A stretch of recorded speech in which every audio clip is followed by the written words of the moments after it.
బడ్జెట్కి సంబంధించి రాష్ట్రానికి ఏ సమస్యలు ఏ డిపార్ట్మెంట్స్లో ఉన్నాయో ప్రతి ఒక్కటి కూడా చంద్రబాబు నాయుడు గారు కేంద్ర ప్రభుత్వం దృష్టిలో పెట్టడం జరిగింది.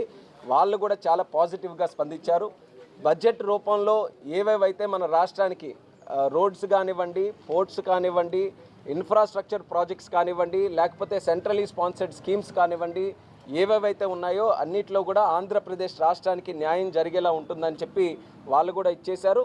రేపు బడ్జెట్లోనే మీరు చూస్తారు అది ఏ రకంగా ఉంటుందని. లేకపోతే ముందు వీళ్ళు కూడా మాట్లాడాల్సి ఉన్నాయి, మాట్లాడిస్తే ఇంకా అలాగే క్వశ్చన్స్కి వెళ్దాం.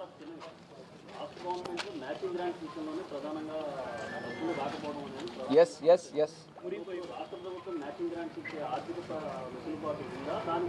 చాలా చక్కనైనటువంటి పాయింట్ చెప్పారు. గత 5 సంవత్సరాల్లో కూడా ఆర్థికంగా ఎక్కడ నష్టపోయామనంటే కేంద్ర ప్రభుత్వం నిధులు ఇచ్చినప్పటికీ కూడా దానికి సరి సమానమైనటువంటి నిధులు కానీ లేకపోతే స్టేట్ తాలూకా పార్ట్ కానీ స్టేట్ గవర్నమెంట్ ఇస్తేనే ఆ నిధులు మనం వినియోగించుకునే అవకాశం ఉంటుంది.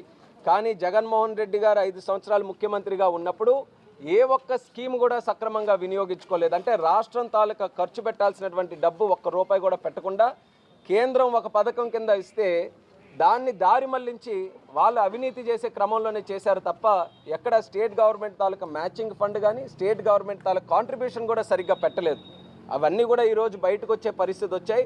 కానీ ఇప్పుడు ఎలా చేస్తామన్న దానికి ఒకటి మన దగ్గర ఎంతవరకు ఈరోజు నిధులు ఉన్నాయో మనం మ్యాక్సిమం బెనిఫిట్ మన ఆంధ్రప్రదేశ్ రాష్ట్రానికి తీసుకొని రావడానికి మంచి స్కీమ్స్ ఏవైతే ఉన్నాయో అక్కడ మ్యాచింగ్ గ్రాంట్ కానీ స్టేట్ కాంట్రిబ్యూషన్ కానీ ఇస్తాం.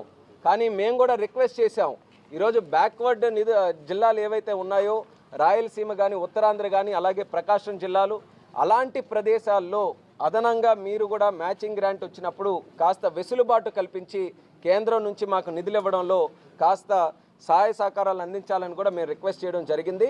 అది కూడా పాజిటివ్గా ఉంటుందని మేము ఆశిస్తున్నాం. ఇది అయిపోయింది మరి సివిల్ ఏవియేషన్కి సంబంధించి నిన్ననే మీరు అందరూ కూడా చూశారు.